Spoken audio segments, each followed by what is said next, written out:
Hello lovely couples. क्या आपकी शादी को काफ़ी टाइम हो गया है और आप एक लंबे अरसे से बेबी प्लान कर रहे हैं, लेकिन फिर भी प्रेगनेंसी कंसीव नहीं हो रही? तो हो सकता है आप इनफर्टिलिटी से ग्रसित हो। दोस्तों, पता नहीं क्यों हमारे यहाँ जब भी इनफर्टिलिटी की बात होती है, सारा फोकस फीमेल की इनफर्टिलिटी के आसपास ही घूमता रहता है। हम ये एक इम्पॉर्टेंट बात हमेशा क्यों भूल जाते हैं कि एक संतान की उत्पत्ति के लिए स्त्री बीज के साथ साथ पुरुष बीज का भी इक्वल रोल रहता है।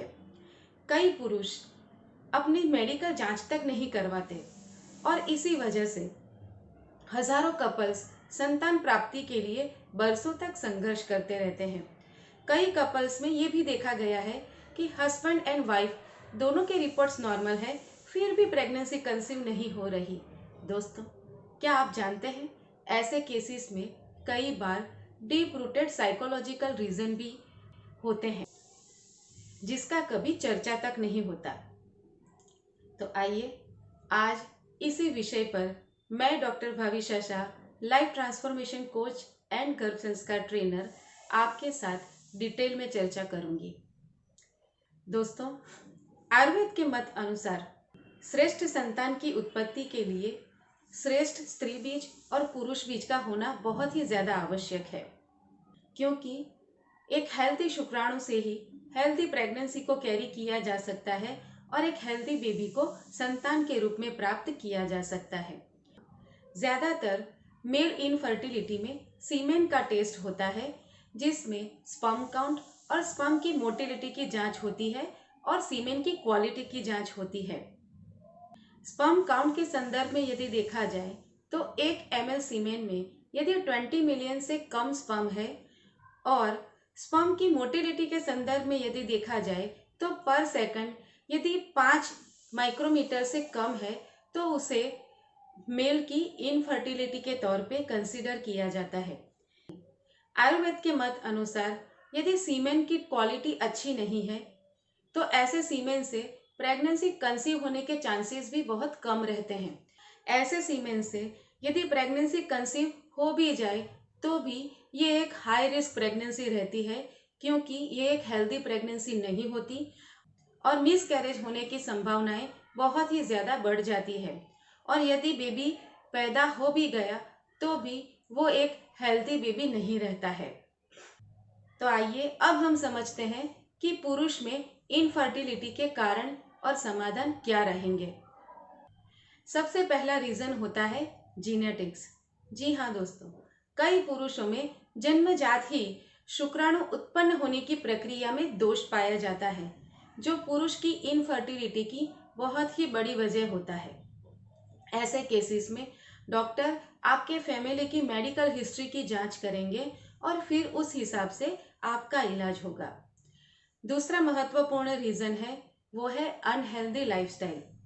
जी हाँ दोस्तों, शुक्राणु को पोषण करने वाले आहार को कम लेने की आदत भी इनफर्टिलिटी का कारण बन सकती है। बहुत ही ज्यादा तीखी तली भुनी चीजों को खाने की आदत से शुक्र धातु कमजोर हो जाती है। इसके लिए चाहिए कि टीन एज से ही जब लड़कों के अंदर शुक्र धातु का निर्माण होने की प्रक्रिया शुरू हो जाती है, तभी से शुक्रवर्धक आहार खिलाने की उनको आदत डाली जाए। उसके लिए चाहिए भीगी हुई चने की दाल, उड़द की दाल के व्यंजन और दूध, दही, घी और ताजे मक्खन को संतुलित मात्रा में उनके रेगुलर आहार में शामिल करें। सर्दियों के मौसम में गोंद के लड्डू और च्यवनप्राश के सेवन से भी अच्छी गुणवत्ता वाले शुक्र धातु के निर्माण में सहायता मिलती है। कभी ये सारी चीजें हमारी जीवन शैली का पार्ट हुआ करती थी, लेकिन आज बदलते वक्त के साथ ये सारी चीजें हमारे जीवन से गायब होती जा रही है और ऊपर से मैदे से बनी अनहेल्दी चीजें, जंक फूड और पेस्टिसाइड्स वाले कोल्ड ड्रिंक्स ने हमारे रेगुलर डाइट में स्थान लेना शुरू कर दिया है। ये सारी चीजें शुक्र धातु को तो कमजोर करती ही है, लेकिन हमारी ओवरऑल हेल्थ को भी खराब करती है।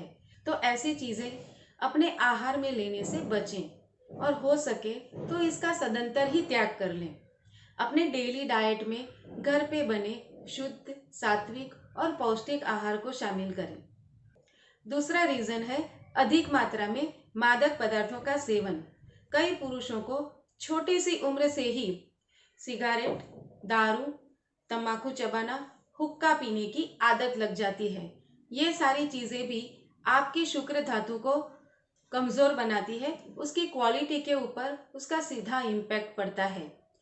यदि आपको ऐसी किसी भी चीज का व्यसन है तो उसे धीरे धीरे करके छोड़ दें। तीसरा रीजन है एनवायरनमेंट। जी हाँ दोस्तों, आयुर्वेद के अनुसार शुक्राणु सौम्य और शीत प्रकृति के होते हैं और इसीलिए प्रकृति ने पुरुष के जननांग को शरीर से बाहर रखा है, जहां शरीर के नॉर्मल टेम्परेचर से बाहर का टेम्परेचर कम से कम 2 डिग्री कम रहता है।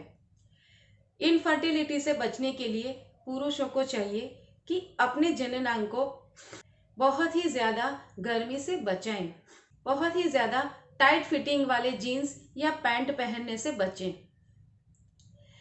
बहुत ही ज्यादा गर्म पानी से स्नान न करें, स्टीम बाथ और सोना बाथ का कम से कम प्रयोग करें।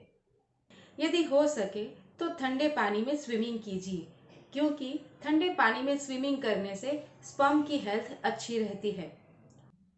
पुरुष की इनफर्टिलिटी का एक और रीजन है अधिक मात्रा में किए जाने वाला हस्त मैथुन यानी कि मास्टरबेशन।